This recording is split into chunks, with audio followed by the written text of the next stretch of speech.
Bienvenue à tous, c'est l'heure du Journal de l'Afrique, voici les titres. Coup de théâtre au Bénin, Patrice Talon accusé de tentative de coup d'État a été gracié par le président Boni Yayi, explication à suivre. Lui aussi est accusé de tentative de coup d'État, le pasteur congolais Mukunku Mbila a été arrêté puis relâché en Afrique du Sud. La RDC demande son extradition. Et puis, nous recevons un invité de marque, le chanteur Lokwa Kanza, déjà 20 ans de carrière, avec à la clé un festival de jazz à Kinshasa. On le retrouve à la fin du journal. Voilà pour les titres, mais d'abord ces images de recueillement à Bangui, en Centrafrique, hommage à Camille Lepage, cette jeune photojournaliste française retrouvée morte en début de semaine. La cérémonie a eu lieu sur le camp Mpoko près de l'aéroport. Sa dépouille devrait être rapatriée demain à Paris, où son corps sera autopsié pour tenter de comprendre les circonstances encore floues de sa mort. Camille Lepage avait 26 ans. Autre image émouvante, cette fois ça se passe au Nigeria. Les chrétiens et les musulmans ont décidé de s'unir dans la prière. Le pays est toujours ébranlé, un mois après l'enlèvement des 223 lycéennes aux mains de Boko Haram. L'armée américaine est sur le pont, elle utilise des drones de surveillance et des avions pour aider aux recherches. Et je vous rappelle qu'une grande conférence sur la situation au Nigeria aura lieu dans 48 heures en France, à Paris. Au Bénin, peut-être la fin de l'affaire Patrice Talon. Cet homme d'affaires était accusé d'avoir voulu empoisonner le président Boni Yayi. Ce dernier a soudainement décidé de lui pardonner et de le gracier. Les détails avec Nicolas Germain et Emmanuel Sodji. La saga judiciaire prend fin. Elle avait débuté en octobre 2012 et monopolisait l'attention des politiques et des médias. Pour les Béninois, le pardon accordé par le président Boni Yayi à l'homme d'affaires Patrice Talon est un soulagement. Tout le peuple béninois est satisfait. Parce qu'on a un président qui voit loin et qui aime son peuple. Cette affaire est terminée. C'est la fin de ce que nous avions supposé un piège sans fin.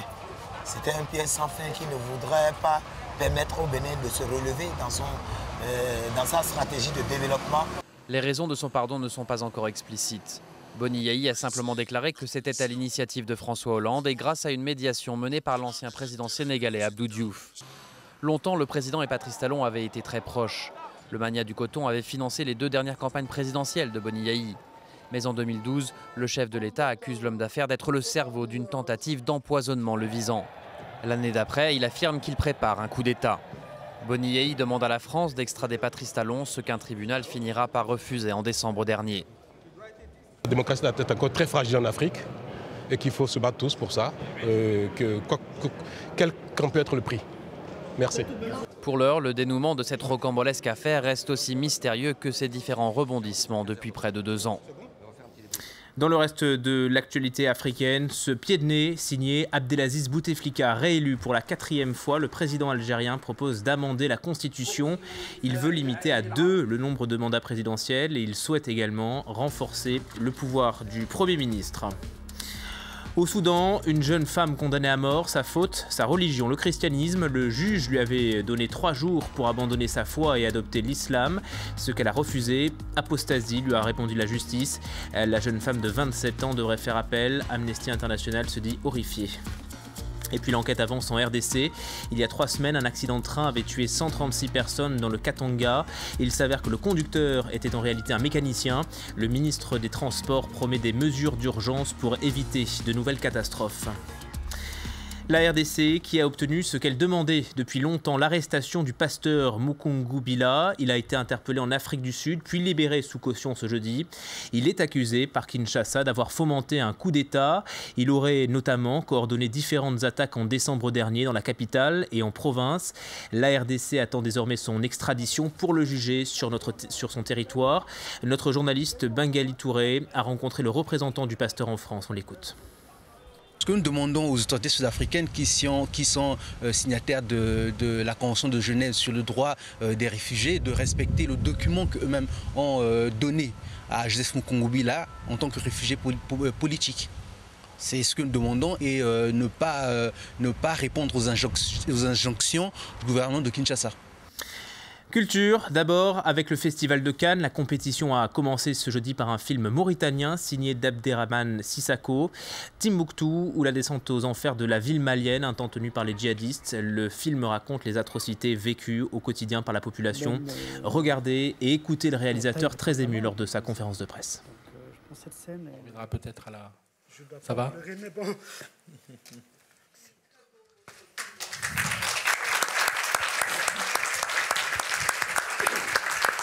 Le vrai courage, c'est ceux qui vivent, qui ont vécu, en tout cas au quotidien, ces moments-là, et qu'ils n'ont pas vécu un jour, 2 jours, ils ont vécu.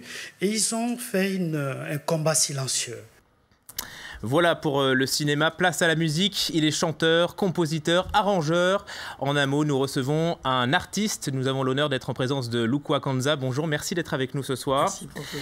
Le continent africain vous connaît bien. Pour ceux qui vous découvrent ce soir, vous êtes un chanteur congolais de la province du Kivu, dans l'est de la RDC, et vous célébrez 20 ans de carrière. Quand vous regardez derrière vous, qu'est-ce que vous retenez ? Je retiens le public. Je retiens la tendresse que tous les gens que je puis avoir la chance de côtoyer à travers les concerts, tout ce qu'ils ont pu m'apporter. Je pense que c'est des choses qui ne s'oublient jamais. Est-ce que vous avez un souvenir, une expérience que vous retenez en particulier ? À Bukavu, parce que ma mère est du Rwanda, ma mère est rwandaise, mon père est congolais. J'ai fait un concert, c'était pendant une période de guerre. J'avais joué à Bujumbura. Les gens ont quitté Bukavu pour traverser et venir jouer. Et venir m'écouter à Bujumbura, j'étais très très ému. Et c'est un moment que je ne pourrai jamais oublier. Alors on vous voit souvent dans des concerts africains, on vous voit de plus en plus en Europe. Est-ce que les publics africains et européens sont différents et en quoi ? Je pense une question de culture. Chacun a une façon de bouger, d'entendre la musique, mais l'émotion reste le même. Je pense que l'humain, quelque part, est le même. Alors, votre style musical dépasse les frontières. On va écouter un extrait pour s'en rendre compte.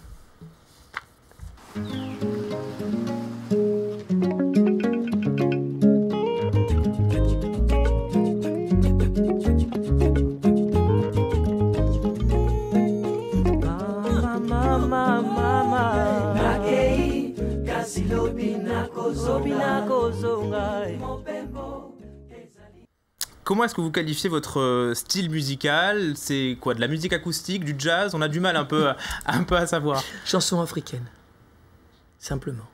À l'occasion de vos 20 ans de carrière, vous organisez un festival, le festival de jazz. Je suis invité. À Kinshasa. C'est pas vous qui l'organisez. Ouais. Alors, ça sera à Kinshasa le 31 mai et le 1er juin, et vous ne serez pas seul sur scène. Non, il y aura Richard Bonac qui est mon invité, Sarah Tavares. J'ai invité aussi Fally Ipupa, mon jeune frère, et Jean Goubald et ma fille Malaika Lukwa. Alors, vous avez amené votre guitare magique, diront certains. On va refermer ce journal en vous écoutant.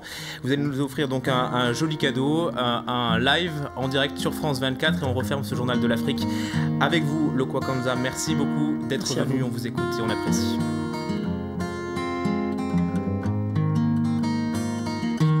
Botena yo yomoto zanabo yebio yango na ye poyoka bilanga lilobao soki lelo nawe liboso na ye maboko peto nakoluka nde nzela ya kimia molimo nange kota mwinda ya solo mamo naboyi zelo yo ebungisaka molimo naponi kolona na elango yo ya mwinda minyokoli na nzoto nange tongi ndako nakolela mwinda ekotoka tinanga nzelo ya moli